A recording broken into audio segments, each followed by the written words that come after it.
Dear students, we have studied what is a meta-analysis, what is a systematic literature review, what is a rapid review or a scoping review, and what is a basic literature review. Now we are going to overview these types of literature review in this module. तो अगर हम literature review की बात करें, तो अगर हम इनको 4 डायमेंशन पे देखें, speed, methodological details, risk of bias and comprehensiveness, तो हमें पता चलता है कि जो आपका नैरेटिव रिव्यू होता है, जो बेसिक फॉर्म ऑफ रिव्यू होता है, वो उसकी स्पीड जो है वो रैपिड होती है, और ये डिपेंडेंट होता है रिसर्च एरिया के ऊपर कि आपका रिसर्च फील्ड क्या है। और इसकी जो है अगर हम बात करें मेथोडोलॉजिकल डिटेल्स की, तो इसमें कोई ऐसा कोई मेथड नहीं फॉलो किया जाता, और इसमें हाई रिस्क ऑफ बायसनेस होता है, क्योंकि ये बड़ा सब्जेक्टिव रिव्यू होता है। रिसर्चर जो है वो खुद से डिसाइड कर रहा होता है वो क्या सेलेक्ट करेगा और क्या नहीं सेलेक्ट करेगा अपने लिटरेचर रिव्यू में, इसलिए रिस्क ऑफ बायसनेस बढ़ जाता है।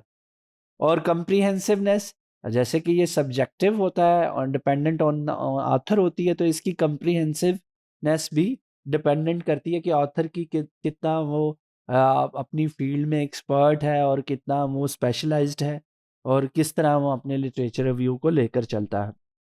इसकी बनिस्बत अगर हम देखें स्कोपिंग रिव्यू को, तो स्कोपिंग रिव्यू जो है वो उसकी स्पीड मीडियम हम कह सकते हैं, स्लो टू रैपिड होती है।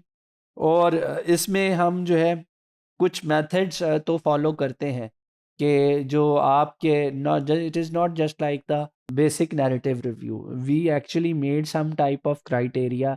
क्योंकि स्कोपिंग रिव्यू किया जाता है कि जब आपके पास कोई इमर्जिंग इशू है और आपने उसके ऊपर जो स्टडीज़ पब्लिश हो गई हैं, जो ग्रे लिटरेचर आ गया है वो देखना है, तो आप उसके लिए कुछ ना कुछ तो क्राइटेरिया बनाते हैं। तो इसके लिए समहाउ हम कुछ स्टैंडर्ड्स फॉलो करते हैं। और इसमें जो आप अगर हम देखें बायसनेस का रिस्क, तो वो as compare to the narrative review वो कम होता है। और इसमें अगर हम देखें कि ये कंप्लीट और एग्जॉस्टिव होता है, तो ये पॉसिबली जो है it is in a better shape than a narrative review, but it is not a complete exhaustive review. तो अगर हम बात करें सिस्टमैटिक रिव्यू की या मेटा एनालिसिस की, तो ये एक स्लो प्रोसीजर होता है जो कि टाइम टेकिंग प्रोसीजर है। और जब आप एसएलआर कंडक्ट करते हैं या मेटा एनालिसिस करते हैं, तो इसमें वक्त ज़्यादा लगता है।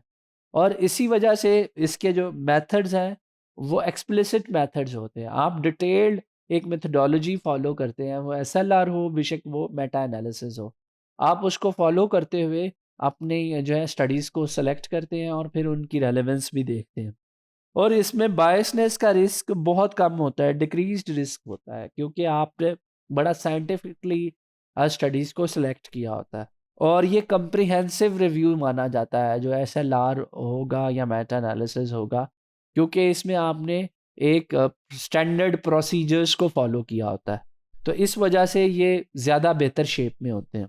अगर हम इसका डिस्क्रिप्शन की बेसिस पे देखें, तो ट्रेडिशनल या narrative literature review identifies and reviews published literature on a topic which may be broad, typically implies a narrative approach to reporting the review findings, can include a wide range of related subjects। यानी इसमें कोई specified चीज़ नहीं होती, इसमें multiple dimension एक topic से related हम cover कर सकते हैं। और इसका अगर हम टाइम फ्रेम देखें, ये तो 1 to 4 वीक्स में आप इसको कंडक्ट कर सकते हैं, और इसके रिव्यू के लिए आपको एक सिंगल ऑथर भी इसको कर सकता है। और बेसिकली ये रिव्यू हम जो है प्रोजेक्ट्स के लिए करते हैं, या अपने जो अंडरग्रेड के थीसिस हैं उनके लिए ये कंडक्ट करते हैं। A rapid review assesses what is known about an issue by using a systematic review method to search and appraise research and determine best practice।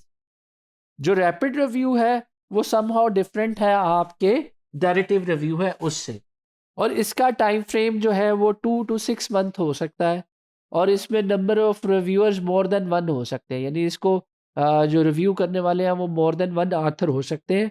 और इसका यूज़ भी जो है वो प्रोजेक्ट्स के लिए या आपकी पोस्ट ग्रेजुएट रिसर्च के लिए हो सकता है। Scoping review basically we conduct when we are studying an emerging topic, and it helps determining the gaps in research। and it can also be done in 1 to 4 weeks. And in scoping review, it is the provision of the author कि वो अकेला इसको conduct करेगा या more than one होंगे। जो systematic review है वो इन सब से मुश्किल है, उसमें आपको ज़्यादा वक्त चाहिए, ये 1 साल से 2 साल तक भी हो सकता है, क्योंकि आपने सारा डेटा ग्रे लिटरेचर को ओवरव्यू करना है, फिर उसमें से आपने उसको स्कैन करना है, और उसमें से फिर according to your research question studies को सेलेक्ट करके फिर उसको आपने डीपली एनालाइज करना है। तो इसके लिए आपको you need more than one authors, आपके साथ एक स्पेशलाइज्ड लोग होने चाहिए इसको कंडक्ट करने के लिए। और ये बेसिकली एकेडमिक रिसर्च का इंटेग्रल पार्ट है।